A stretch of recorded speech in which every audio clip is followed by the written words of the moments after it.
Tape Deck Media.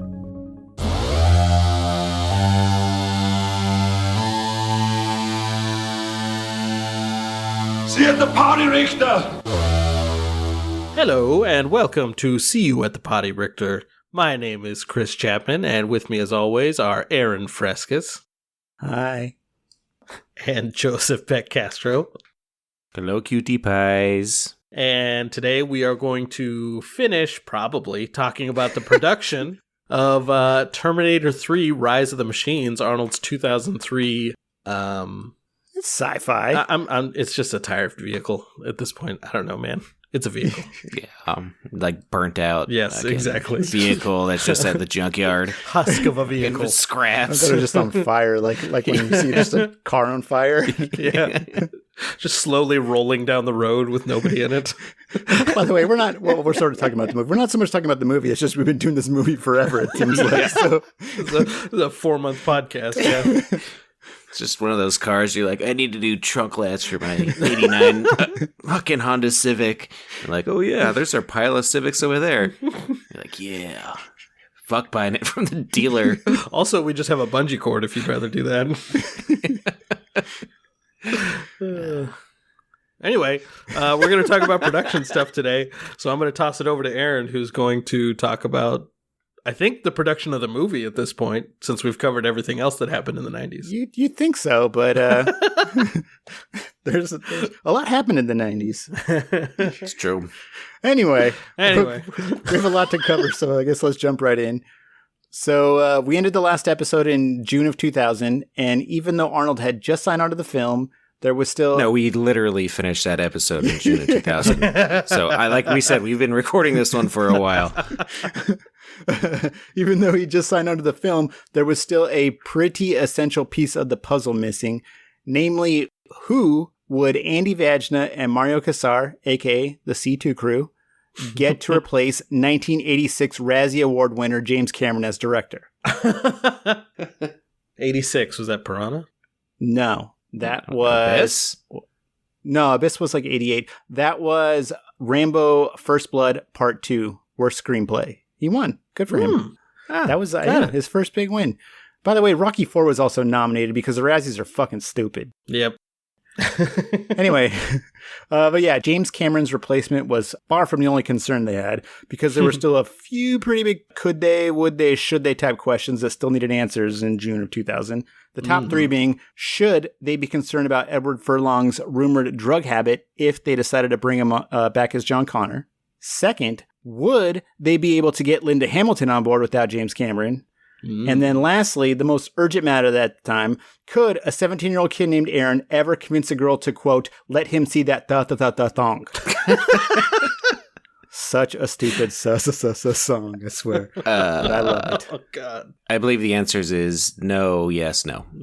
or they just pulled a... You know, I just keep bringing this out like watermelon, like a Gallagher thing. Maybe it was actually Leslie Hamilton. Just Leslie Hamilton. Yeah. I mean, looks just like her. Yeah. What'd you say? No, yes. No, yes, no. I forgot the questions. Give me a second. Okay. Is the drug habit a concern? No, that's just role research. Jesus.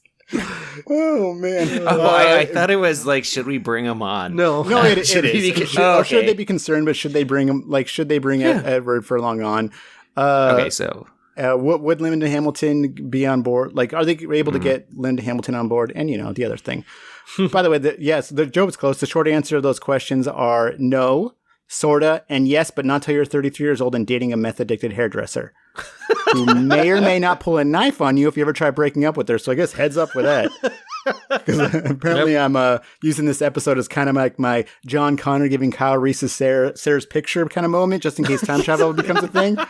But like in this reality, Sarah has to keep moving because she's high on crystal meth, not because the Terminator's after her. So I'm also ashamed to admit that even armed with that knowledge, 17-year-old Aaron still probably wouldn't let that deter him as long as there's even the slightest possibility of seeing some boobs that aren't his own. Absolutely not. Fuck. I mean, yeah, 17. Who Yeah, among yeah, us? no. Yeah. Yeah, not anymore. Okay, so anyway, we should probably move on to the questions actually pertaining to the movie, I guess. So back to the timeline. But before we move on from June 2000, I wanted to take a quick second to check out Arnold's contract for the film because it is pretty nuts. So, according to a 2005 Slate.com article, Arnold's T3 contract went through 21 drafts. Jesus. And while most actors' contracts are around 2 to 3 pages long, at least like according to a quick Google search, Arnold's ended up being a whopping 33 pages long. So I'm going to give you guys a quick breakdown of it because there's a few interesting inclusions. First off, he was guaranteed a $29.25 million pay or play fee, which basically just means that he gets paid even if they don't end up making the movie. Yeah. Which, first off, I'm curious if the extra $250K is included instead of, or sorry, why it's included instead of just rounding off to the nearest million. Like, the only thing I could think of is maybe he was asking for 30, but then C2 was able to negotiate it down to like a 750,000. I don't know. I have no idea. It's just a weird random number, but. Well, I wonder if the math works out if you have to consider like his representation and shit. Like maybe he gets like 25 million. You know what I mean? Wait, like Arnold gets 25 million? Yeah, and then his representation split among the rest of his representation is that extra like 4.25 million or whatever. Or like some sort of SAG union thing. Yeah. Maybe. Also, just I realized I don't know dick about contracts when I was looking. Well, also, Joe, quick sports question. Mm-hmm. Any idea if sports contracts ever include those sort of pay or play guarantees? Like, I'd assume they'd be different because of the possibility of the player getting hurt, but yeah. So, yeah, like there's situations that happened in the past, like with the USFL and like when USFL? Yeah, it was like a league in the 80s that was actually like competing with the NFL, like doing a good job. Then some fucking potato guy, I'm not gonna, somehow became president. He owned a team and he kind of like basically destroyed the whole thing. Like, wow, fucking, that's surprising. That guy sucks. But yeah, but there was a lot of guys who, like Steve Young had like a contract, and basically, once the league folded, they still owed him the money because they signed the contract. So they paid him out, like it was like 25 years or something wild like that. Shit. Like $1 million a year for like 25 years. So I guess that's that sort of thing. There's also, if you got like really badly hurt or whatever, you could retire, but then at least with football, then you have to give some money back, but you can stay like not retired. But even if you're never going to play again and they don't medically retire you, then you still got to like show up or whatever, to get your money. There for support? I guess. Or like you could do rehab or whatever. Like, hey, you're still on our contract. Like, no, they turn you into the water boy. Yeah. But I'm assuming in most like sports contracts, there's something to where it says like as long as you're healthy, I would assume. Yeah, I mean, if you get in, like, a lot of teams have like insurance, So if you sign a guy for like $25 million a year and then he like loses a leg in a freak bass fishing accident or whatever, or no, that might be actually part of the contract. Like some of them have like, hey, you can't play basketball because you might tear an ACL or whatever if you're like a baseball player. Gotcha. But like, maybe he's fouls a ball off his nuts and then he gets hurt or whatever and he's out for like 3 years. They'll have like insurance that will pay for that because he's not producing anything. Especially semen. Anyway. But yeah, there's also like if you got hurt really bad, like if you like lost a leg on the field or something, I don't know how that would happen, but the team could medically retire you and you'd still be owed that money. But if you straight up retired, you might have to give some of it back. But football is different than baseball and basketball because they have guaranteed contracts. So. In which? Baseball and basketball? Yeah. Just in football, there's like 3 dudes who ever got like fully guaranteed contracts. But just because there's so much more like risk involved? It has something to do with the like union contracts and the salary cap and signing bonuses and all this other stuff. Like basketball has a lot of weird rules with, there's like a soft cap and you can go over, but then you got to pay luxury tax. Yeah, but baseball does that. Yeah, but there's no There's no like soft cap with that. But basketball, you can only go over a certain amount. And then you can like trade a guy and get like a mid-level exception and all this weird shit that I don't even fucking understand. But the thing you mentioned about they can't do this, they can't do that stuff, like it's built into the contract. I remember it depends on which contract, but yeah. Well, for baseball, it was Fernando Tatis who was like had something in his contract where he couldn't like because he seems like he seems like a nice dude. He just seems like he's a live in the moment type of fella. We're talking junior or senior? Junior. Okay. Sorry, this is like 2 years ago. I think when he ended up breaking his I can't remember if it was pinky or something, but he was during the off season he went down to where's he from? He's from the Dominican. I don't remember, but he went back home and he fell off, or he heard it while he was off roading, basically, like doing like ATV stuff. Got it. Yeah. So, I guess it was in his contract that he wasn't supposed to do that stuff. So I'm curious if they get someone that like will watch you for a while, and they're like, yeah, this guy's fucking reckless, like with that stuff. Possibly, especially if you suck. You know, if you're like way overpaid, then they'll find it and be like, all right, your contract's voided. And they're like, we don't have to pay you. I'm getting $45 million a year. There was one where Larry Walker, he was out with like a groin injury. It was either Larry Walker or Todd Helton. I don't know, some dude on the Rockies. Pretty sure it's the same dude. Yeah, they're both lefties. They're both like good and played in Colorado forever. The only difference is one of them had a mullet and the other. That's pretty much it. But yeah, he was like out with a groin injury for like 3 months, and then he was ATVing around his property and then found a dead body. What? So, yeah.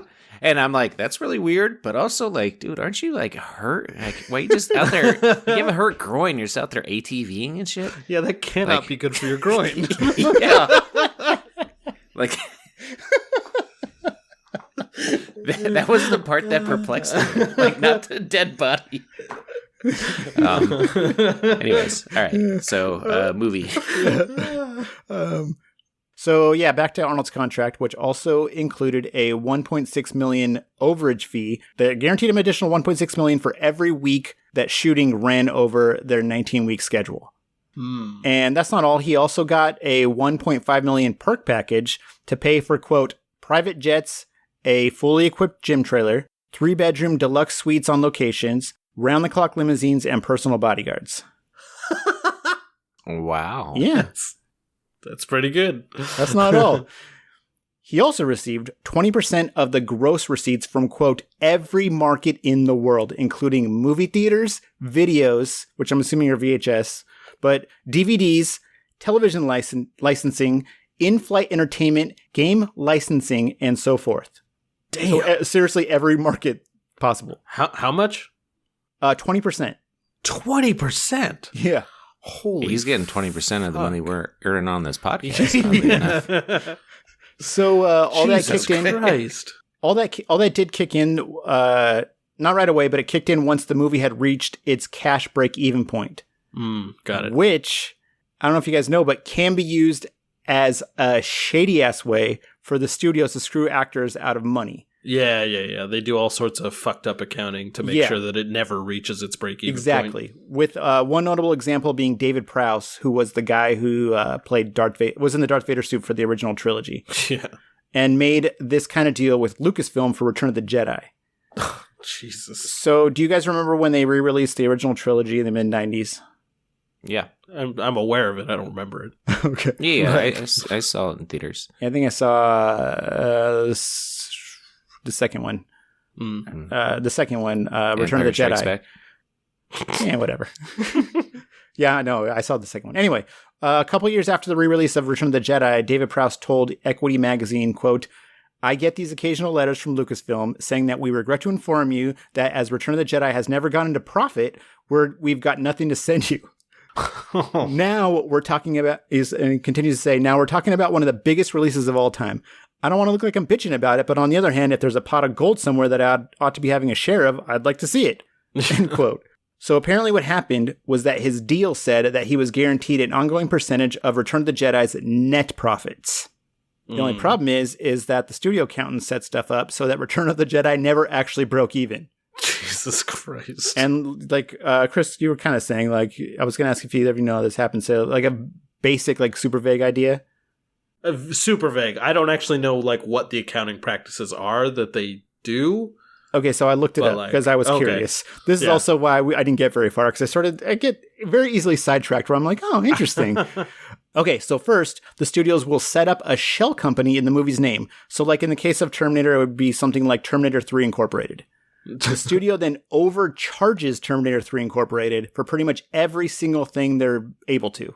Yeah. Which basically puts the movie so far into the red that it'll never technically be profitable. God.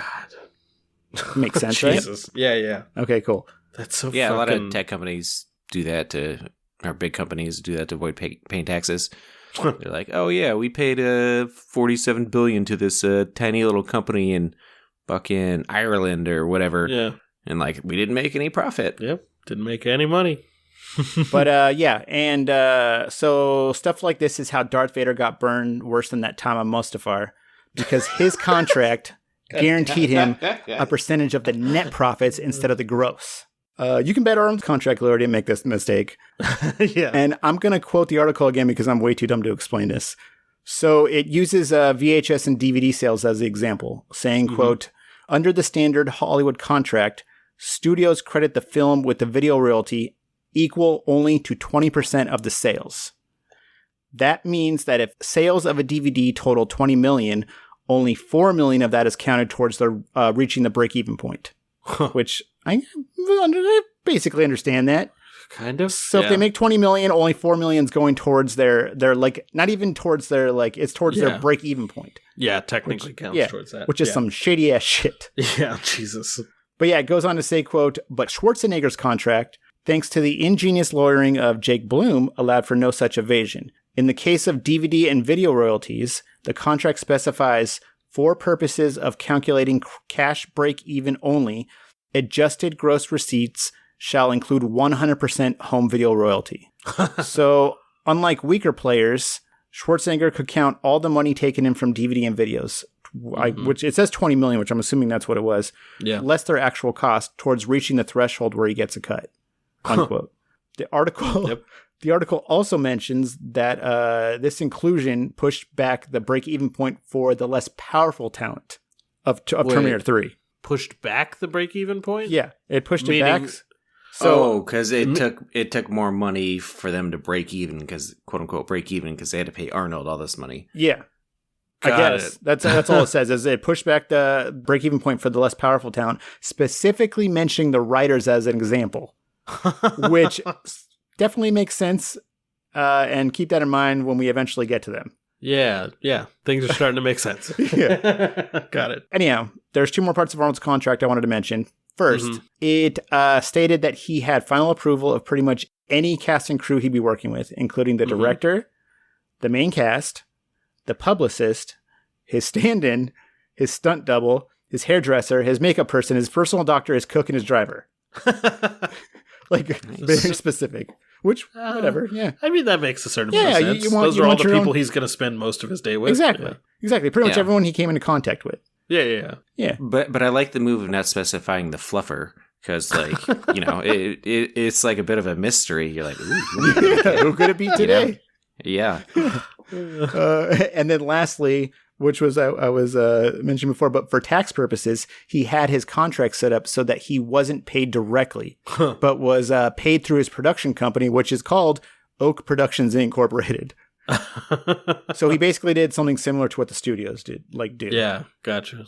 But yeah, there was also some stuff mentioning that in return for them doing that with the tax stuff, that he basically would appear in anything, like pretty much everything they as far as like promoting the film. Like it mentioned like internet chat rooms and stuff like that, where it was, which I think he's done a few like AMAs on Reddit before. So sure, yeah. But which I'm assuming he doesn't just do because he's like, I'm in the mood right now. Like it's probably for a movie.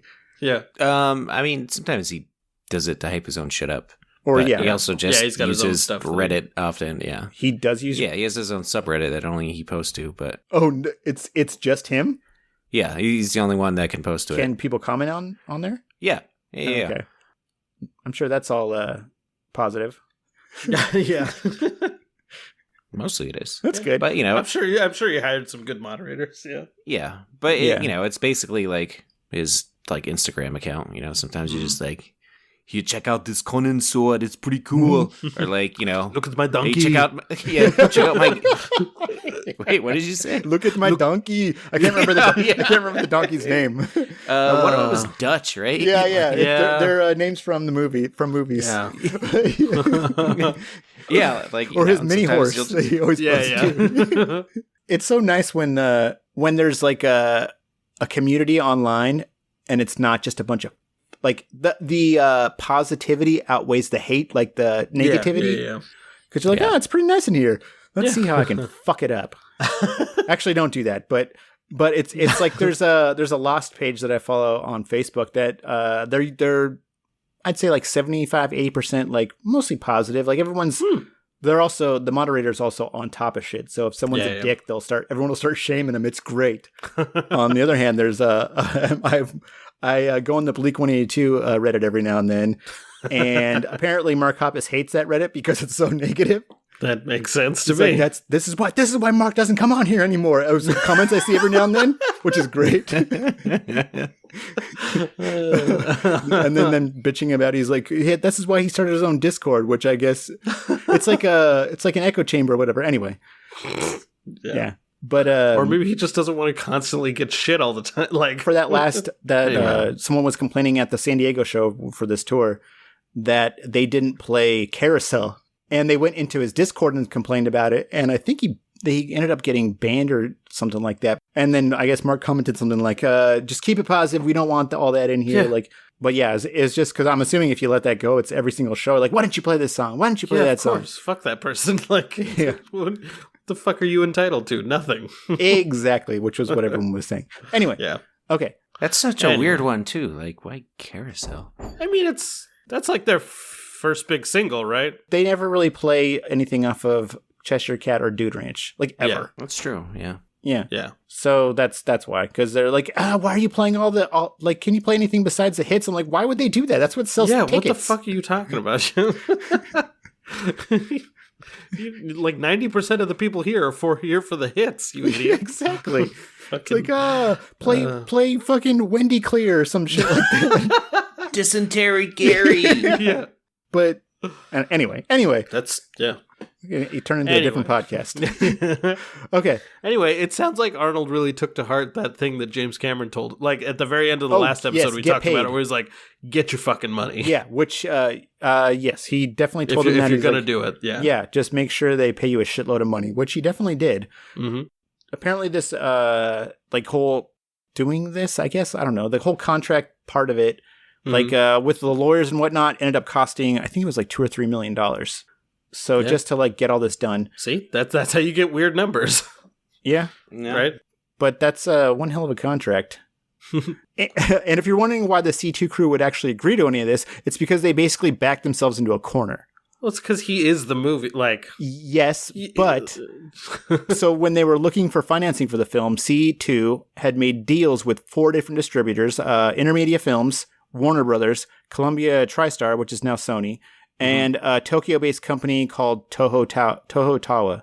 Those 4, so they got those 4, and they managed to pull together a combined total of about $160 million. The only issue being that 3/4 of those deals hinged on the condition that Arnold would star in the film.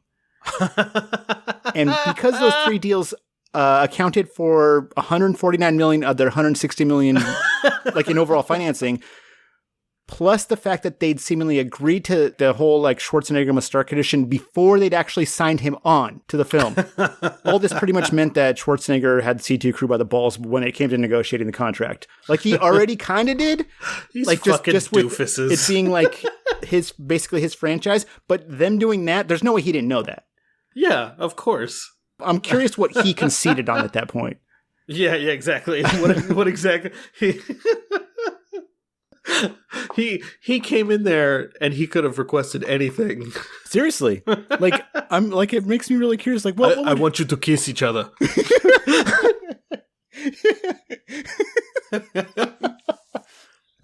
And then they talked him down to 29 million or whatever. That's how we got the 29 million. Yeah. He's like, well, I don't know, 4 million if you don't have to kiss.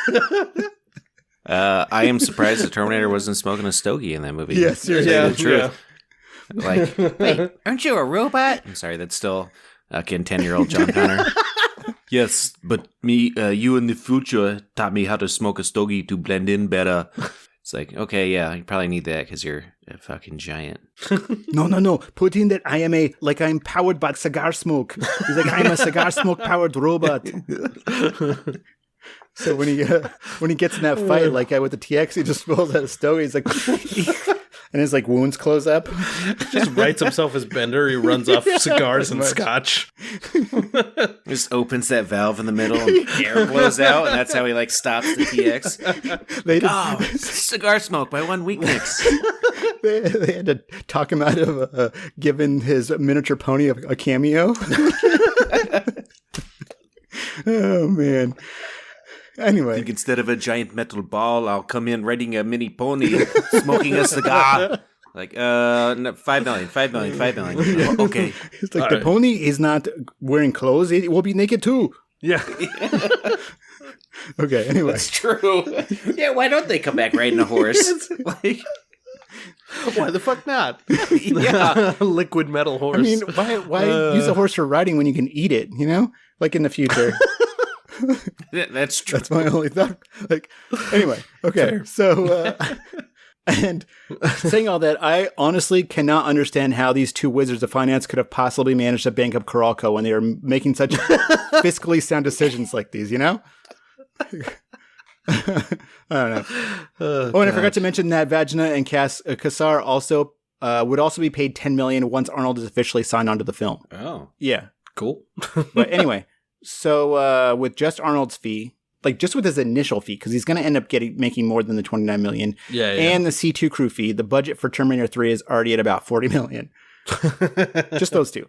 Yeah. Anyway, moving on, we'll jump to August of 2000 with Variety reporting that Edward Easy Money Furlong has signed on to reprise his role as John Connor. Now, did you guys know that he'd originally signed on for it? Because I had no idea. I didn't know. Yeah, I don't think I did before this podcast, although at the time, I'm sure I was more concerned about recording the scrambled like pay-per-view porn that they played on Channel 99 than I was about keeping up with like Hollywood trade magazines. So I had to explain to some youths last weekend about that. To scrambled porn? Oh yeah, the scramblies. Yeah. How old were they? I don't know, like in their 20s or something. But yeah. Anywho, how old was Edward Furlong in 2000? I had it written down and then I deleted it. I think he was 22. Got it. Okay. But yeah, because he was obviously 10 when Terminator came out, according to James Cameron. Like he, I'm sure he was actually 13, but James Cameron changed his age because he has the power to 10. Anyway, no, I'm pretty sure he was 22, but feel free to check that. So yeah, Edward Furlong signed on, and I'm sure things were looking pretty darn good at this point for the C2 crew. So far, 2/3 of Terminator 2's principal cast are returning. Now all they had to do was get Linda Hamilton on board, and they're golden. Although I guess it was technically only half the principal cast when you include Robert Patrick, which why wouldn't you include Robert Patrick? Yeah, that's true. But I don't know if they ever seriously talked to him about returning, because unless I'm mistaken, the T-1000 wasn't included in Teddy Serafian's script, right? No, definitely not in the one we read. Okay. Speaking of Teddy Serafian's script, a November 2000 IGN.com article reported that Linda Hamilton had announced she will not be returning as Sarah Connor for Terminator 3. And although she didn't give a reason at the time, I would say not vastly, but two different explanations were eventually given for why she didn't reprise her role. One coming from T3 director Jonathan Mostow, and the other coming from Linda Hams herself. So how about we first hear from director Jonathan Mostow, who claimed that he had originally planned to bring Linda Hamilton back as Sarah Connor, but ultimately decided it wasn't right for the story. He actually explained his reasoning behind the decision during a 2003 interview he did with IGN.com to promote T3, saying, quote, "When I signed on, I said, okay, I'm going to do this movie, but here's a couple of conditions. One of them was I've got to get Linda Hamilton. Absolutely got to have Linda Hamilton. But as I increasingly thought about what the story should be, I realized that the linchpin of this movie was John Connor, because he's the guy that has changed the most since the last movie. He was a kid and now he's a young man. which I get what he, sorry, this is me talking, but I get what he means, but the wording of that sort of makes it sound like Sarah didn't age during that 10-year gap, like possibly like if she was like granted the gift of immortality from Arnold's dad Zeus. After killing like 3 Terminators, he's like throws down one of his like lightning bolts down. I don't know, whatever he was throwing in pieces Hercules. of rebar. Yeah, his rebar lightning bolts. Rebar. Yeah. Well, yeah, I get what he's saying. But anyway, so yeah, he continues by saying, quote, I thought about Sarah Connor and what would really be different about her now than 10 years earlier. She had a huge evolution from the first movie where she was sort of this innocent person caught up in a situation, moving to where we meet her in the second movie. She's like bitter and frustrated and angry. From T2 to T3, it didn't really seem like there'd be an evolution. So I realized her character's sort of going to be kind of a third wheel here. She's a very important character, so I would have to be servicing her with a lot of screen time that I can't afford to spend. So I realized it was better to actually have her absent than present. Yet I wanted her presence to somehow be felt in the movie where it counted. I think it works. I think it's just the right amount, just a dose of her, end quote.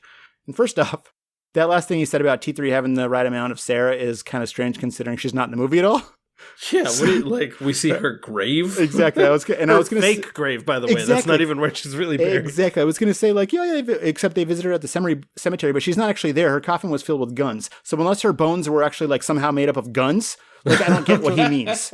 Which would make sense. I mean, that thematically it kind of makes sense. That's her legacy, right? Is she just leaves behind a bunch of fucking weapons? Yeah. No, but that doesn't really. No, clearly she didn't want to be in the movie, and he had to fucking scramble to figure it out. Yes. Also, that was, like I said, kind of a word salad of a quote, which whatever, because that's the way people actually talk. And I would normally try to sum it up just because I get confused easily. But I wanted you guys to hear the entire quote so we can compare it to the other side of the story. Because according to Linda Hamilton, she was the one who decided she didn't want to do Terminator. And there isn't even really any debate about which version of this story is correct because the IGN article that I mentioned a minute ago announcing that she'd passed on the movie was published in November of 2000. And Jonathan Mostow wasn't even hired as director until late March of 2001. Yeah. And yeah, like maybe give him the benefit of the doubt that they were talking to him back in November.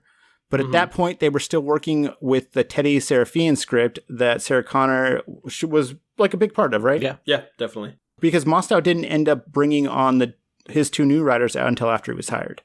Yeah.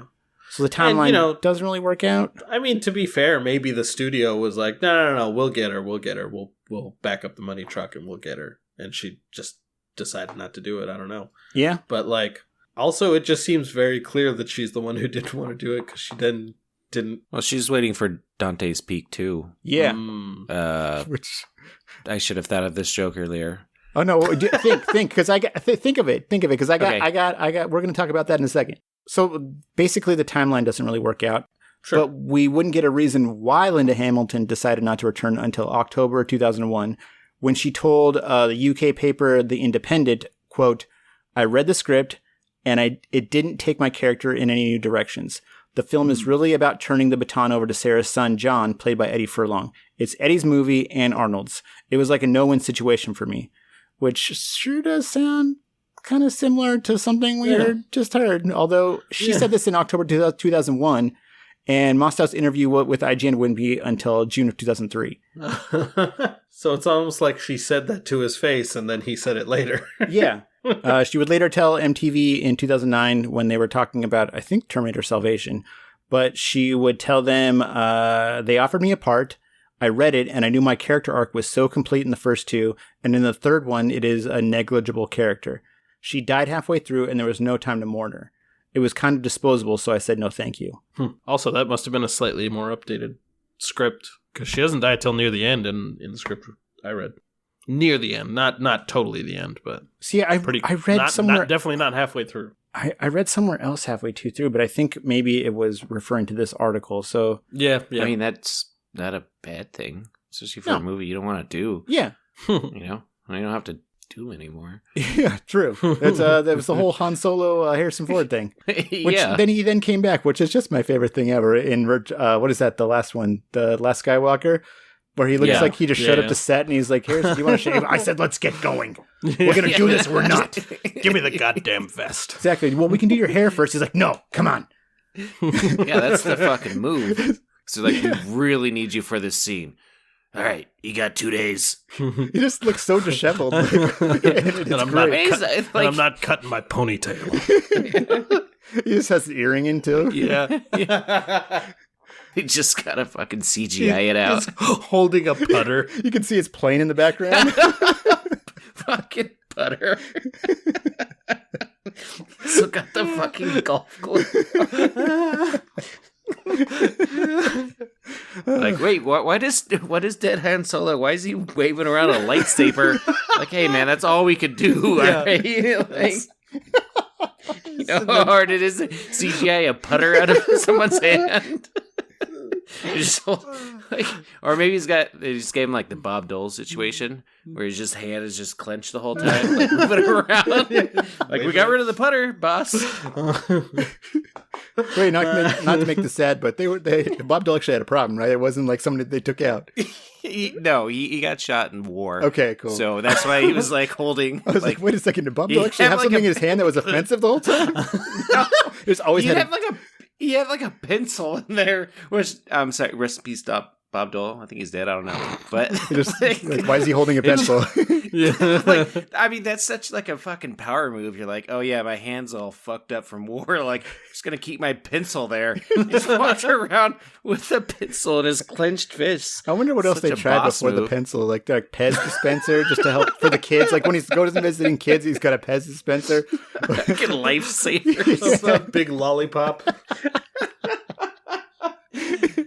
Just a tampon, be like, hey man, you know, I'm a cultured man. I know these things are needed. Bob Dole is a culture man. Yeah. Anyway, okay, Bob Dole don't need this tampon, but you might. okay, and by the way, I 100% get why Jonathan Mostow gave the explanation that he did. Because he's out there trying to promote the movie. He's not going to go around telling people that the reason Linda Hamilton didn't come back was because she didn't like the script. And then have to try to explain that it was an older version of the script. Yeah. But that wasn't the script that ended up being on screen. Yeah. I don't know. Anyway, I just thought it was strange that he claimed that he made the decision to write her character out. Yeah. And I'm pretty sure he probably met with her at least once when he was hired on as director. But it seems like she might have wanted to move. Like, there's no way that they didn't. Like you were saying. Like, yeah, he had to have met with her. Yeah. I'm sure they had to. Like, she already have passed, meetings. but exactly, she already passed. But Yeah. like, I don't know. But anyway, so it seemed like she might have already wanted to move past the character at that point, because she also said in that same November 2000 IGN article, quote, "I spent 9 years trying to get the image of my Terminator character out of the people's minds. I'm tired of being ever earnest and stricken," unquote. Which is totally fair, because I think most audiences at that time could only see her as Sarah Connor. I know, I mean, I kind of do.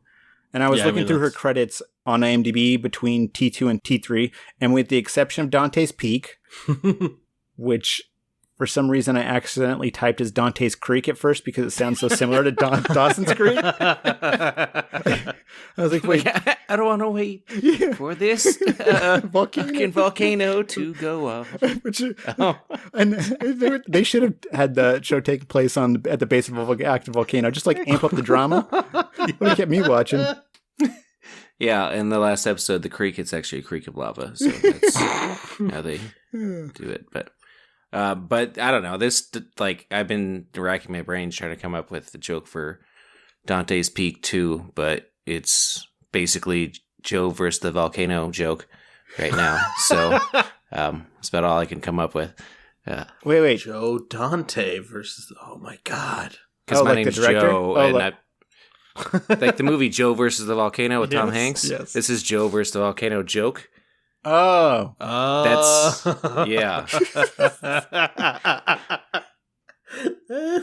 Okay. Oh man, that's got levels. Yeah. It's Okay, but it's like Dante's Inferno. It has different levels. There we go. See, I'm back, baby. All right. All right, we can move on. okay. But, with the exception of Dante's Peak, not Creek, she also had a few roles in some movies that I've never heard of, but mostly did TV movies and a little bit of voice acting. although her voice acting credits are pretty sweet. She did Batman the Animated Series, the new Adventures of Batman one, though, when they like went to WB or whatever. Yep. Batman Beyond. Oh, that's a great show. Who was she? Batman Beyond. She was a Batman. Yeah. It wasn't Will Friedle. Friedle. I don't know. I don't know. I which mean, one her it is. voice in Dark Fate. I think she'd make a good Batman. Hell yeah. Where is he? Well, Sorry. I'm only good at two voices, Batman and Yoda. So What? Sorry, you can talk while I look up who she was. I don't know. I was just swear to me. So in the new Batman Adventures, she was someone named Susan McGuire, and she was in a Poison Ivy episode. Oh, okay. In Beyond, she was Dr. Stephanie Lake. Oh, which got it. Meltdown. Oh, she was the Mr. lady Freeze from episode. the Mr. Freeze episode. Yeah. Oh, I see. tying it all back together. Yeah. Man, Well, I should have just looked at it assumed beforehand. I was just assuming she had played the same character in both. I was like, because they were like technically in the same universe, but Oh yeah, she just would have been like 400 years old. yeah. Well, Mr. Freeze was in both. True. So so she did Batman And so Beyond. is Batman. That's Yeah. true. He's just old as hell. But yeah, so she did the Disney Hercules TV show, which I never watched. But Chris, you rolled enough to watch that. Great show, right? I caught it a couple times. I didn't watch a lot of those like movies that they turned into TV shows. I watched the Aladdin one. Aladdin when I one was was great, but and I'm maybe sure the Little Mermaid, but the Hercules one kind of sucked. okay. That Aladdin one was I remember being awesome, but I'm sure there's a liked reason it. it's not on Disney Plus right now. A lot of that old shit isn't. I don't know why. But yeah, then she also did Buzz Lightyear Star Command. By the way, have either of you ever seen Dante's Peak? Joe, I think I remember Yes. you mentioned it before. Yeah, but it came out around the same time as Volcano. Yeah. So I get them confused in my head. Okay, so Hold on. Is Dante's Peak the one with Pierce Brosnan? Yes, Pierce Brosnan and Linda Hamilton, I think. Okay, And the Volcano.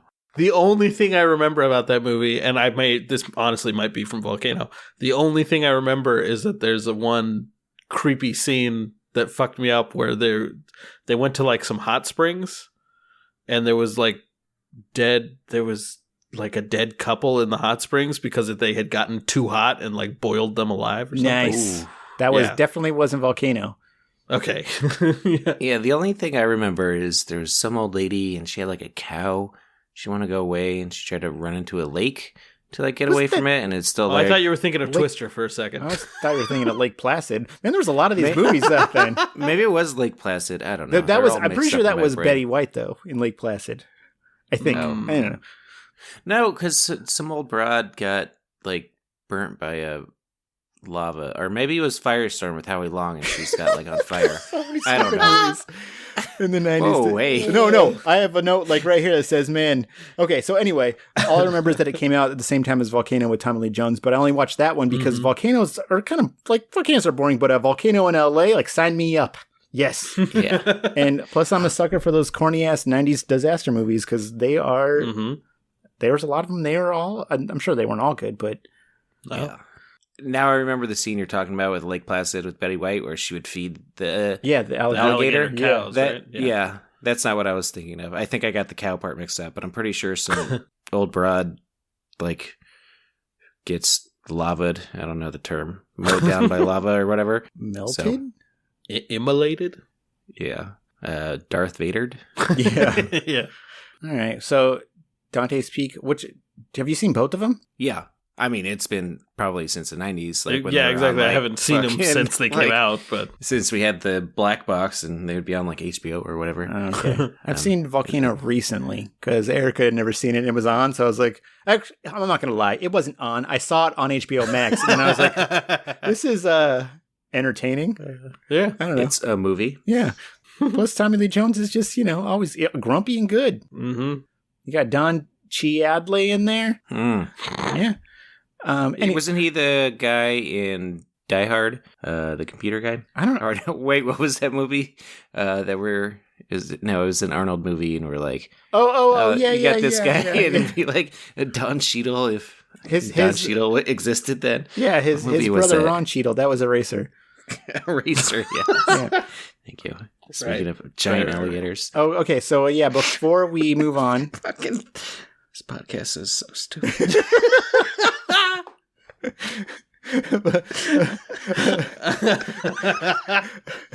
before we move on, those weren't the only reasons she decided to opt out of T3. She also made it clear in multiple interviews that James Cameron not returning was also a factor. Saying in that same MTV article, the 2009 article, quote, "I think Jim was pretty clearly not going to be involved with the third one. His partner had sold the rights to the third one. Then they came back to Jim, but it was so far along after the fact that he moved on." Which is weird because, okay, so his partner had sold the rights. Sorry, I didn't even think about dissecting this when I was writing it because I was trying to write it quickly. But his partner had sold the third one, which is Gale Ann Hurd. Okay. Sold the rights to Mario Casar and to the Carolco guys. And then they came back to Jim, which I didn't include because I was like, that's not going to apply to anywhere. Because it just, like, it doesn't end up happening. But nothing happens. After they'd already made the deal, Fox still tried to make a deal with Vajna and Casar, like still try to make something happen to where they could be part of the movie. Which I'm assuming is what she's talking about. Then they came back to Jim, but it was so far along that after... Because this is all after the stuff that we already talked about. Yeah. So they tried to make a deal like in like 2000 or something but it ended up falling through because of distributing. So, so Fox started having discussions with C2, but they ended up falling through after C2 brought in outside distributors for Japan and Germany, which I guess were the two biggest markets. So that's when they brought in the Toho Tawa, and Germany was Intermedia. So once those markets were gone, so it ended up falling through, and I think that's what she might be talking about. Like, and on top of that, like at that point, if that's the case, they'd already started working on the script, and if there's any chance that he read that, he's like, fuck no. Yeah, no, there's no fucking way he's gonna come in But again, this is all speculation because I don't know exactly what she means. But anyway. So she continues by saying, and I wouldn't be involved with it if it weren't for Jim Cameron, the whole franchise, I'm assuming she's talking about. But the third one was all right, but it just didn't have the heart and excitement that Jim can bring to it. Yeah. She also told Empire magazine, well, without Jim breathing the breath of life into the film, no thank you. So, like, I feel like it's a mixture of the three. I'm not, like, I feel like the script was probably... I don't know. Again, speculation. Like, I'm curious to what the order was, because I feel like the script was probably like the lower on the... I don't know. I think they're sort of linked in a way that you can't really, like, if Cameron had been the one making the movie, the script would have been better. Yeah. Or he would have made changes to it. Yeah, exactly. Yeah. So, like, the script was worse than she wanted it to be, and Cameron wasn't doing it, but those are very much linked together. Yeah. So I'm sure it was all of it put together. It's just, it didn't, it's not an appealing project without Cameron on it. Period. Yeah, especially for her, and especially if they're not doing anything. Like I guess she, but what Jonathan Mosso said was 100%. Like, it's right. It's like totally. She has no character arc. Yeah. She's just there. Like, I don't know. You guys read the script. Like, she's just T2 Sarah again, and except now she's disappointed in her son. Like, that's her whole thing. Okay. So she has no, like, I don't know. And then she dies. I'm assuming it's the Terminator that ends up killing her. But they should have got my mom for that part. She's good about being disappointed by her son. Hey, Mom. Sorry, I interrupted you. No, you're good. She gets killed by the Terminator, and like, I don't even think there's like. Was she right with that? There's no like time to mourn her. It just kind of moves on. Oh yeah. It's like right in the middle of the action. There's no like. There's not even a mention of her. No, I mean there's mention, but like there's not a lot of time to like focus on it. It's not like a Boromir like the Terminator gets a way longer like death / mourning scene. Yeah. Yeah. His death scene is basically the end of Deadpool 2. Yeah, it is. Yeah. Wait, where he keeps like. Yeah, where they keep faking it out, and he keeps like not dying. Oh, okay. Oh, gotcha. That part. Yeah, when he's laying on like talking to the kid. Yeah, he just keeps giving more speech. Yeah. Oh, okay. Really? Well, no, he's not talking the whole time, but he doesn't die for a while. Okay. It drags on. And John's all sad, even though his mom's. Yeah, he's really sad that the Terminator's dead, and again, to be fair, his mom dies in the middle of a lot of the action, but still, it's like... I don't remember that. A lot happened since then. He's like, yeah, she went. She died the way she lived. It's exactly how she would have wanted to go out. On Earth? In a hail of gunfire. Man. Yeah. Oh, now I just realized how I want to die. Drinking a beer, watching football. So you can be like, hey, man, he died, or while also beating her off at the same time. So, Wait, two be like, football? He died the way he Dude. lived, making everyone in his living room uncomfortable. Yeah. Super Bowl party. Yeah. No, I'm not too football. Like, I have 2 screens for football, and then if I need a third one, I got my computer right there. But I also have a phone. But yeah, no, so it'd be like he you know, he died the way he lived, and he also went on doing what he loved. Okay, so anyway, Linda Hamilton's out, which is definitely a setback considering how important she is to the franchise, but they still have Arnie and Eddie Furlong, so it's like not exactly the end of the world, I guess. You know, as long as they're able to wrangle in a competent director, things should work out okay. Yeah. And it definitely seems like the C2 crew were trying to pull in some like James Cameron caliber talent because they had a pretty solid short list of potential directors that they were supposedly considering, including Arnold's I Am Legend pal Ridley Scott, who ended up passing on it to work on Black Hawk Down, which good flick, good for him. Probably a better choice. Yeah.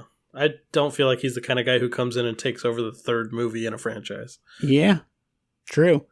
Well, I would say that with a lot of these. So Yeah. would he have even been right for a Terminator movie, though? Aren't a lot of his movies a bit more on the serious side? Yeah, I would say so. Let's see. What has he made that's With the exception of like Matchstick Men, maybe?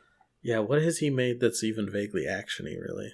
Oh, Black Hawk Down? Gladiator? Well, Gladiator's more of an epic. I've never seen Black Hawk Down, so I don't know how It's a actiony war it is, movie. but it's pretty It's it's pretty pretty violent. like gritty and serious, right? Yeah, it's definitely serious.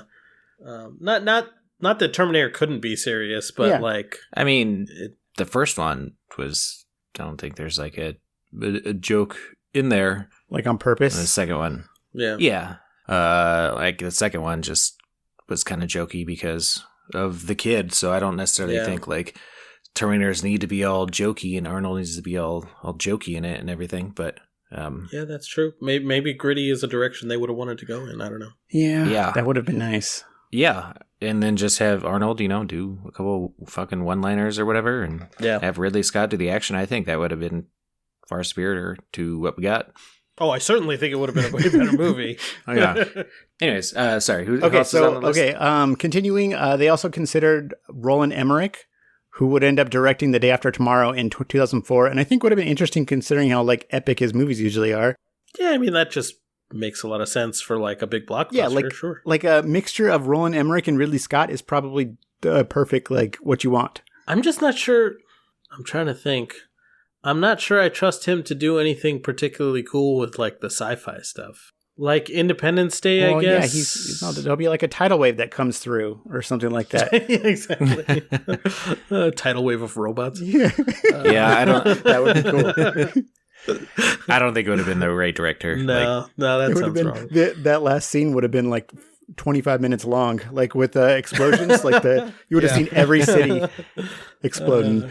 Anyway, I mean, like the first two are both fucking dark and desperate, and Roland Emmerich, it seems like the opposite of that. yeah. Yeah, he also kind of seems like he'd go in the opposite direction that Scott would. It would be kind of goofy. Yeah. I feel like. Yeah. Anyway, so there was also convicted felon John McTiernan, who'd previously directed Arnold twice in both Predator and Last Action Hero. What? And apparently... Sorry, I was going to ask what else he had done since Die Hard, right? Die Hard was late 80s. Die Hard, he did Last Action Hero. I think he did The Last Boy Scout, or was that Shane... Oh, no, I don't think Shane Black directed that. I think you're right. I think McTiernan did that, Last Boy Scout. Yeah, and... No, Shane Black might have written it, but I'm not sure. Okay. Anyway, sorry. So yeah, apparently Andy Vajna supposedly visited him on the set of Rollerball to discuss directing T3. And I don't have a definitive reason as to why he didn't wind up as T3's director, but I'm assuming it probably had something to do with that whole illegal wiretapping hobby he had going on at the time. Yeah. Which you'll hear more about that in our production episode for Predator. It's good stuff. Yeah. And stupid. Very stupid. For such a strange movie. Yeah. He also did The Thomas Crown Affair and Die Hard with a Vengeance. Oh, okay. So he did 1 and 3. A couple more. Hunt for Red October. Oh, that's McTiernan. Medicine Man. Wow.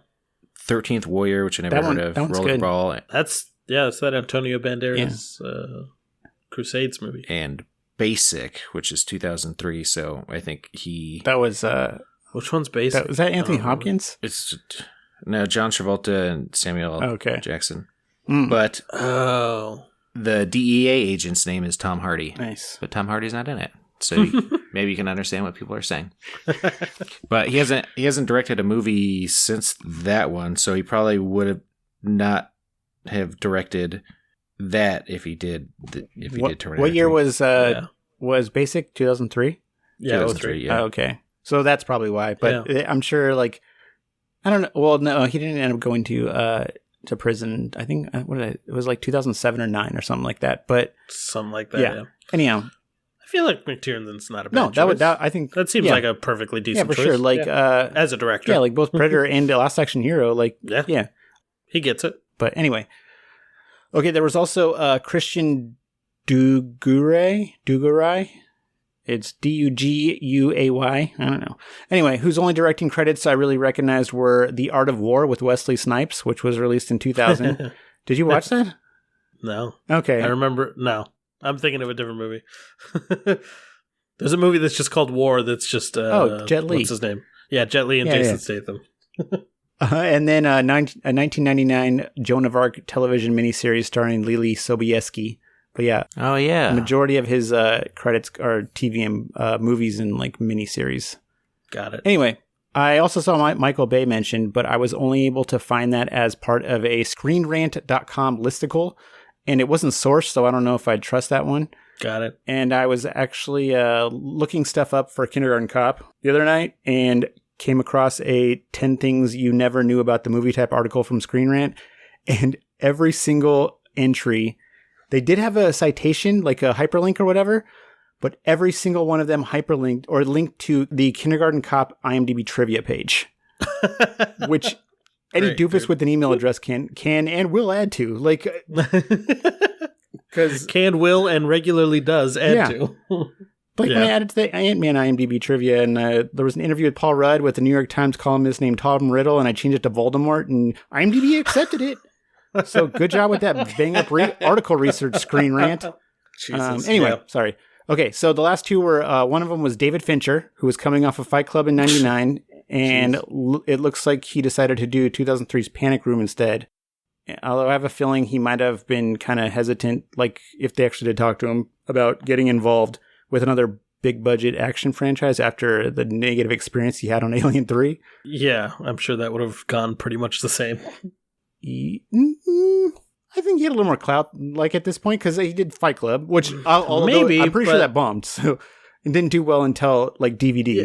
Maybe, but also I think the studio probably would have been pretty protective over what they wanted to do with Terminator. Oh, yeah. They expect Terminator to make a lot of money. Yeah, true. I mean, he did 7 before all those. Yeah. Yes, he did 7 as well. So he definitely has more clout, but I don't know. Which, again, would have been, I don't know, dark. Interesting, at least. Yeah. Then lastly, it was Ang Lee, who decided to do the 2003 version of The Hulk, starring Eric Bana instead. Bana? I just say Bana. The Australian guy instead. That always used to confuse the shit out of me because Bana just sounds like Australian for banner. Is it Bruce Banner? Eric Bana. Eric Bana. I was like, did they change his name? What the fuck is happening? I was dumb. He actually had a pretty solid reason for passing on T3, telling the New York Times in a 2003 interview, quote, "I chose this over Terminator 3 because T3's history becomes an obligation. That history feels like baggage to me. I was reading T3 and wondering what I could do to make it different. But there's a certain tradition you have to obey, like attracting young male audiences." Unquote. But he ain't wrong. Yeah. I think it's funny that he said that But instead, I went to go do this other thing that had about 30 more years of history. Well, okay, so I was going to say, yeah, he basically also says that he knows the Hulk obviously has its own long history as well, but the fact that there had never been a Hulk movie up to that point meant that he could kind of play with, and plus, like, comic book movies were newer at the time, so he can kind of play with the genre a little bit. So he had a little more, I'd say he definitely had a little more freedom, especially because I'm assuming that, well, I know that Mario Kassar and Andrew Vajna, like, had things that they wanted in the movie. Yeah. But yeah. David Fincher also had The Game in there. Did I not say that? I don't think you mentioned The Game, but I don't know if that one did well, though. Yes, it did, because I looked that up today. It did? Okay, yeah. Cool. But yeah, as far as Ang Lee, a new Terminator movie would definitely come with a lot of expectations, especially in like summer of 2000 when the franchise was 2 for 2 at the plate at that point. And by the way, he also mentioned that the Hulk was never screen tested with an audience. Really? Which it kind of explains a little bit. Yeah, that kind of makes sense. Because they probably would have tightened that up a little bit. Yeah. I haven't seen it in a long time, but I remember it being kind of slow. There was a lot of like... I mean, granted, the Hulk is a hard character to do because it's a lot of CG, especially for the time. But there was a lot of there's a lot of downtime and a lot of people talking. Yeah, I think I watched it in theaters. I'm not sure if I've seen it since then. I do want to revisit it and just like... Yeah, I'd like to watch that movie again. We rented it at the Big House because that's where I watched it. Okay. Well, I've seen it twice. Yeah. So that was 21 years ago. But how long did you guys do time for? Like a year and a half or so. You don't want to know. He also mentioned that he was curious if he could make an art film, like out of a comic book thing. So yeah, like something similar to that. You can kind of see he was trying to do that. Yeah. So their search for director ends in March 2001 when Jonathan Mostow signs on as director. That's a horrible sentence. And unlike the screenwriters that C2 brought on to write the original script, Jonathan Mostow actually had a pretty solid resume leading up to T3. So he directed a few smaller projects before breaking out with a 1997 film Breakdown, which was a thriller starring Kurt Russell that Mostow actually, he co-wrote that as well. And neither of you have seen that, right? No. But like, I think we've talked about it before on this podcast. Yes, we have. Even though we weren't talking about any of this. Yeah. Which I mean, this is going to get broken up into like 40 episodes. So you guys should watch it at some time before we're done with T3. But anyway, so the basic plot is Kurt Russell and his wife are moving across country when their car breaks down. The end. Got it. No. Wow. The car breaks down. Basically, their car breaks down in the middle of nowhere in like a more desert part of what looked like Arizona or Utah. So his wife ends up disappearing. He spends most of the movie searching for her, and pretty much everyone he meets while trying to find her just seems sketchy as fuck. Yeah. But it's like the world is trying to gaslight him into thinking he never had a wife, right? Kind of, yeah. Yeah. It's a lot better than it's like the description makes it sound, but yeah, it's definitely one of the better of those like suspense / thrillers that were popular in the 90s. Yeah. I also read a little trivia tidbit about the movie that Joe would probably appreciate. I guess it was actually originally supposed to be an adaptation of a Stephen King short story titled Trucks, which had already been adapted once in the 80s as Maximum Overdrive, which I haven't sing, but it's supposed to be really bad. Really? Yeah, he directed that one. Yes, he did direct that one. Did you watch it? Well, him and cocaine. Yeah. I haven't watched it, but that's what I heard about it. I haven't actually, there's so many adaptations of his stuff. Like, I've seen a fair number, but I've read way more of his books than I've seen of his stuff. Yeah. So I probably have read this one. I'm just trying to Trucks. Because it's in Night Shift, which is a collection of short stories which I've read. Is it just about Christine, things that shift with trucks? Let me look through the plot really quick. I'm pretty sure it's like a meteor storm brings all the electronics on Earth to life. Oh yeah, because it isn't like an ATM spitting, like telling someone to fuck off, like in Maximum Overdrive. That's a scene. I've never seen the movie. I've seen like 5 minutes of the movie, but like I read about it one time, but I think it's something weird like that. Like a meteor storm brings everything. I to swear life. there was a scene where this guy's trying to get money out of the ATM and it tells him to go fuck himself or something like that. Like the meteor is I just love filled that. with like drunken frat boys or something like that. Yeah, it seems like something happens that brings the trucks to life. So Okay, that's pretty much it. So then, what's the difference between that and what happens in Christine? Like, isn't that just the same thing? Minus the kind of, meteor but part? it's one car. yeah, that's like a haunted car. I haven't actually read that one or seen the movie, so It's a car possessed by the devil. Really? I think so, or it's the. Aaron, what happens in Christine? Where does Christine come from? What do you mean? I mean, how does Christine come to life? Like this? What? A ghost possesses the car. A ghost? Yeah. Like, was somebody murdered? Yeah. Okay. So just So it's basically the basic Futurama. possession. The Futurama episode is basically... No, that's a fucking werecar, moron. Okay. Idiot. Sorry, my mistake. That's one where he transforms into a car because he's get bit by another werecar. So, how does the... Why does... Never mind. Why does the car ghost decide to move on? Like, or does it just kill enough people towards... Why is it killing people? In Christine? Yeah. It's just evil, but I don't think it decides to move on. They beat it. Yeah, they have. Oh, okay. They destroy the like, car. Yeah, they fuck the car up. Okay.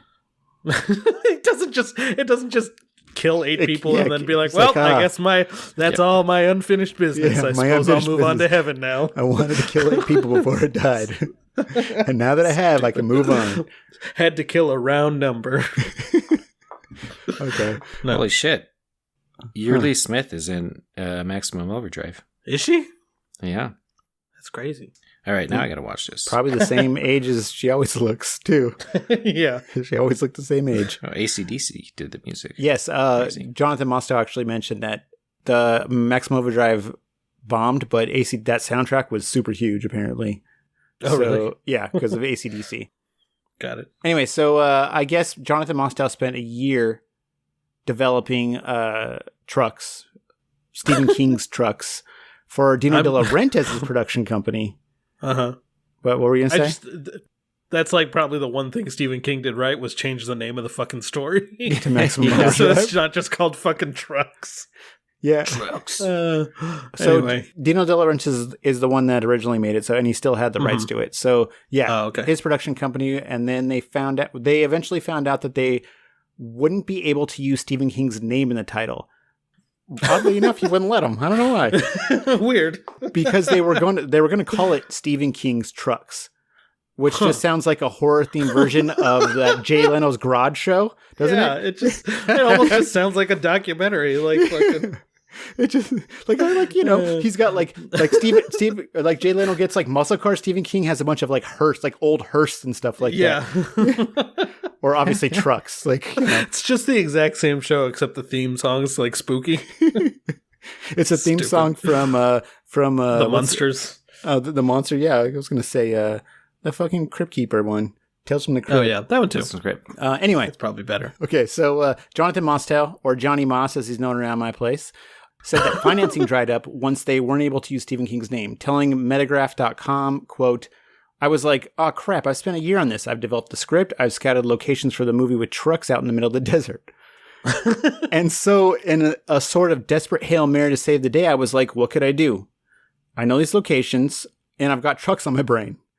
So I spontaneously came up with the idea for Breakdown, wrote the script on spec, brought it to Dino, and Dino was like, okay, great, we'll make this. And it rolled from there. And good for him, unquote, but good for him, partly for turning, the bad situation to win, but mostly for resisting the urge to imitate Dino De Laurentiis at his accent, like Arnold does in his book, He wasn't like, oh, okay, great, we make this, like something like that. Because Do you guys ever have that problem where you meet somebody with a really distinct accent and it actually becomes very difficult to not imitate them? oh yeah, I've done that. I did that when I lived in Santa Barbara. I was hanging.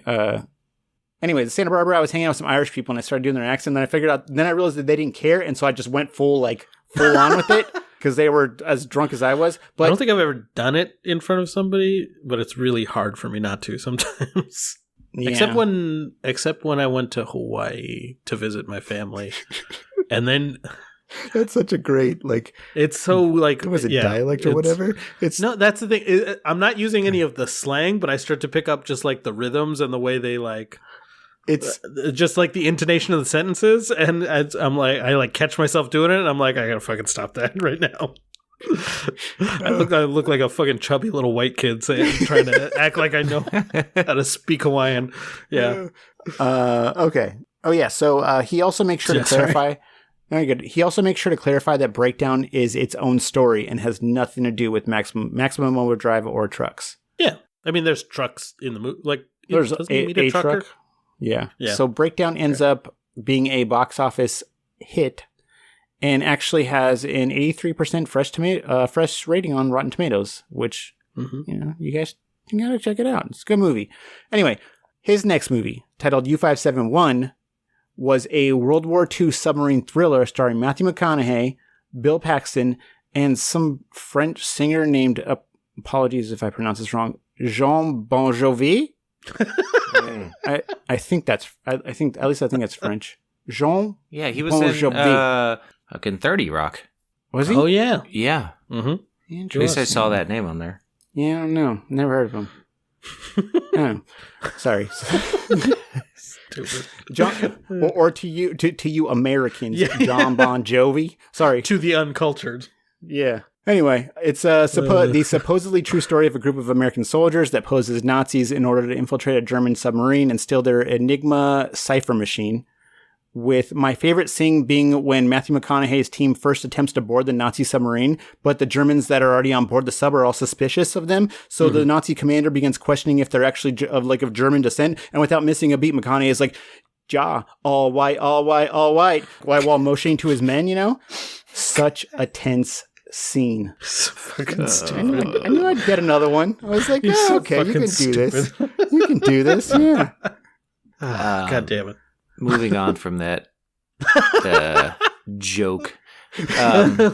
Apparently, that was like all British dudes. Like, Oh, yeah. not the Yeah, actors. absolutely. Yeah. All the Okay, German yeah. dudes? No, Yes. I'll get to it in just a second. Oh, okay. So the movie ended up doing pretty well at the box office. It didn't do as well critically as Breakdown did, but it still has a 68% fresh rating on Rotten Tomatoes. So yeah, all right. Yeah. But yeah, two quick things. First, Jonathan Mostow and pretty much everyone involved got a ton of shit during its release due to the fact that, yeah, it was a true story, but it was actually the British Royal Navy, like a British Royal Navy operation, not American. British people were not happy about it. Like, Yeah. Two things. British people are never happy. And second, why do you want to watch a bunch of British people do something? Yeah. What British actor is going to stand up to fucking Matthew McConaughey? Come on. Yeah. Benedict Cumberbatch? Come on. Fuck it, that guy was, what, 12 at the time? Yeah, but Hugh Grant. He's like, Mr. Germans, could I like Just acting all get your foppish. can I get your Enigma machine, please? Like, no one fucking. Sorry, British people. We gotta stop Joe now before he gets really racist against the British. yeah, I got nothing. I don't know. They just weren't happy. Like, their parliament ended up making a big deal about it, I guess. And Jonathan Mostow said in an interview that I read that the UK version of Good Morning America wanted him to come on there and debate Tony Blair about the Prime Minister, Tony Blair, about, yeah. So they got like, Why did they they care go, like, so much? What I say? Is that British people? Yeah, sounds like it. Yeah. Yeah, definitely. Okay. The second thing worth mentioning about the movie is that U-571 is supposedly the film that helped Jonathan Mostow get the job directing T3. With Arnold telling Sci-Fi Wire in 2002 after being asked, he was, I'm pretty sure this was the same interview as the one where he's like, "There's nothing here." Oh, really? So yeah, the Sci-Fi Wire asks him in 2002, they're asking him about Jim Cameron, and he says, quote, "First of all, Cameron was not interested in doing the movie because he felt like he does not want to tie himself down to any time schedule, period, on any movie." So the next thing was, let's find someone that is young and that has this young spirit of new ideals and all that.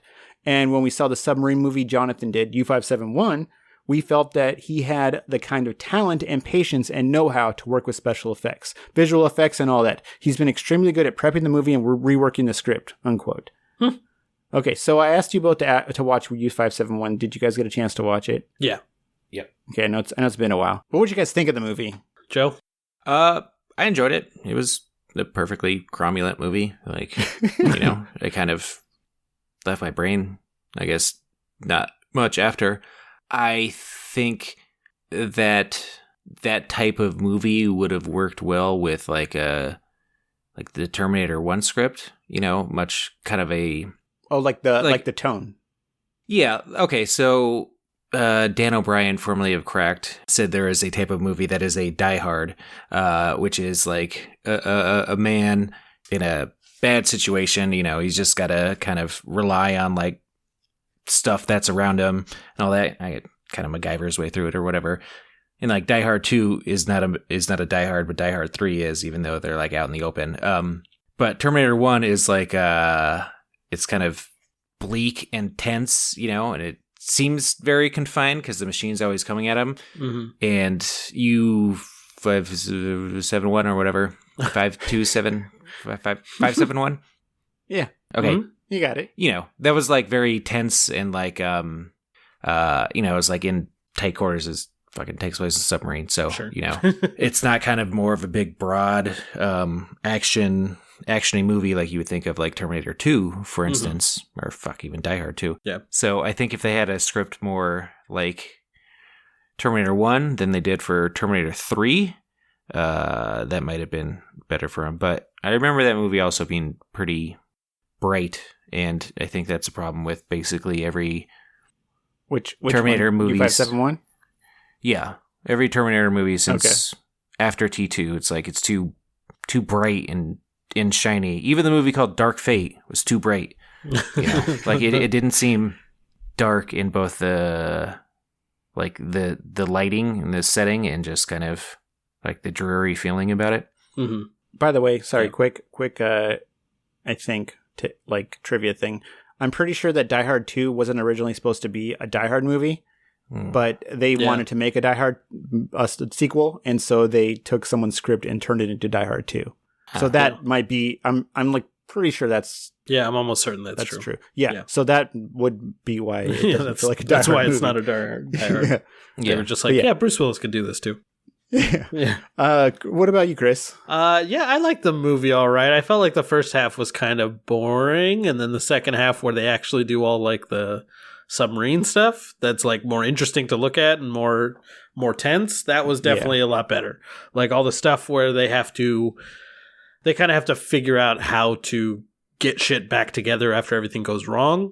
That shit was way more interesting. It was just the first half that I was like, also the first half felt kind of and I totally understand why, especially given when it was made, but the first half felt kind of very like rah-rah America, almost jingoistic, like the very beginning of it. As far as like, again, like nothing really clicked about why you would get this guy to make a Terminator until you literally just said like he knows how to handle like visual effects and stuff like that. And I was like, I mean, that's what Arnold said. Yeah. But that's what I'm saying. Yeah. Is like, oh yeah, that makes a lot of sense. He had to work with like the submarine, the submarine set, where everything was fucking wet and falling apart, and there was a lot of sound design to it and all that stuff. And then the water stuff where they were boarding the submarine, which water is notoriously difficult to deal with and hard to film in. Oh, yeah. Yeah. Because specifically it's wet. because it's wet. Yes. Yeah. Just makes everything slippery. Mm-hmm. But that makes a ton of sense to me that they saw that movie and they were like, this guy can do like visual stuff. This guy can get us this guy can get us an action movie, and he can clearly handle like the budget and everything and know how to use it. Well, that makes sense to me. Having said that, the practical stuff true, but he also mentions the special effects, and I don't remember, like it's been a while since I've watched U571, but I don't remember a lot of like I don't think CGI there was in there ton. I bet you there was all the shots where you actually were underwater with the sub. Yeah. I bet you all that shit was CGI. I bet you some of the explosions were CGI, especially the part where they were like fighting the battleship. Yeah, which I'm not knocking like T3 because they're that. I know I'm sure I shit on the crane scene, but that it looked good. So no, yeah, we talked about how that was pretty good looking. Yeah, it looked good though. Yeah. So after watching both U571 and Breakdown, I think like what Joe said, T3 might have actually fared a little better if it had leaned a bit more into the tone of the first Terminator instead of the Terminator 2. Yeah, that makes a lot more sense. Instead of T2. Like basically just reiterating what Joe said, which was Jonathan Mostow. He obviously excels at like suspense or like thrillers or whatever. Mm-hmm. And I bet he probably would have done a bang up job directing like a T3 film that's a little more tonally like T1. Desperation, I think, is the word I've been looking for. Like it feels just desperate, just like the first two did. Well, especially the first one. Yeah, that describes both of his movies too. Yeah, exactly. Like definitely breakdown because he's like freaking out the whole time, and U571. But and I'd say more T1 than T2, right? Like yeah, absolutely. That's way more desperate. I think a lot of that kind of feeling comes from Sarah in the second one. Like the first one, you're along with the characters and you're feeling like desperate. They're in a desperate situation, but like in the second one, John's like, "Hey, cool, Terminator," and then like Sarah's just like, "What the fuck?" Like I thought what the shit, and like you remember she's like eating that burger at one point, and like food's hanging on her mouth and shit. Like she was just drunk. That was. But, she fucking Linda Hamilton brought it for like all that feeling of just being like fucking scared and strong and worrying about humanity and like her son and having to trust this fucking machine who looks exactly like the dude that tried to kill her 7 years ago, but 7 years older or whatever. Wait, no, I'm sorry. 10 years, technically, whatever. Tried to kill her 10 years ago. But looks 7 years older. Weird. But 10 years more fashionable. That's true. Yeah. So there's that. And like, T3, like John's like, "Oh yeah, Terminator's back." Like it was like the opposite with like Sarah Connor when she's like, "The fuck, Terminators are back. God damn." Yeah. John's like, "What are you doing here?" Yeah. Oh shit. Yeah, exactly. What's up, buddy? I just like compare the scene where Sarah in the hospital first sees Terminator and she's literally like trying to crawl away in desperation. Whereas John Connor in T3 is just like, "Oh shit. Hey, I haven't seen you in forever. Oh shit, what's up? Uncle Bob." Yeah. Well, on top of that, as far as the desperation stuff, it also helped that for the first one that they were going up against the Terminator, whereas in the second one they actually had a Terminator with them. Yeah, so you're kind of like, it's good. Like the first one, obviously it's going to work out, but you kind of think like, oh shit, they might not work out. Like there's like an unkillable machine, but in the second one they got like it didn't for Reese. Spoilers. Yes, true. Mm-hmm. Well, no, he had sex, so exactly. It didn't work out. I was about to say. I already tracked that. He fulfilled his live stream. Yes, fulfilled something. Okay, moving on. Also keep in mind that pretty much every director that ended up passing on T3 was probably given the original Teddy Serafian script. And I didn't read it, so I'm not sure if that's a good thing or a bad thing. Mm-hmm. But also, Linda Hamilton had passed on T3 in November of 2000, and they didn't hire Jonathan Mostow until March of 2001. Mm-hmm. And he had to come in knowing that the script needed to be rewritten now that they no longer had Sarah Connor. Yeah. And I'm curious if any of the other potential directors that C2 spoke with before signing Mostow were told that Linda Hames is out. So the movie technically doesn't really have like a script or like any sort of working script. Yeah, yeah. Because that would have, that's definitely like a no thanks. Because like on top of like the pressure of like continuing that franchise, you're just basically starting things off by like in a hole, like digging yourself out of a hole. Yeah, yeah. All right, and that's going to do it for this episode. But I swear we are almost done with what's starting to seem like our 26-part series on Terminator 3. We'll be back next week to finish up casting by finally finding out what happened to Edward Furlong and which now famous actor had originally been cast in a lead role but was let go after only a week of filming. We'll also discuss one of the writer's ill-advised blog posts that may shed some insight into a few of T3's problems.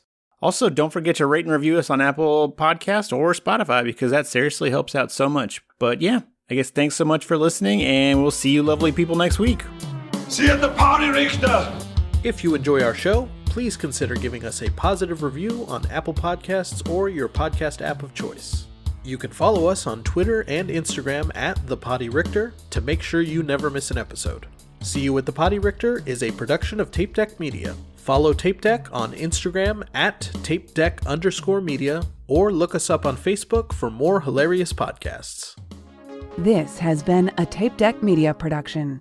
Thank you for listening.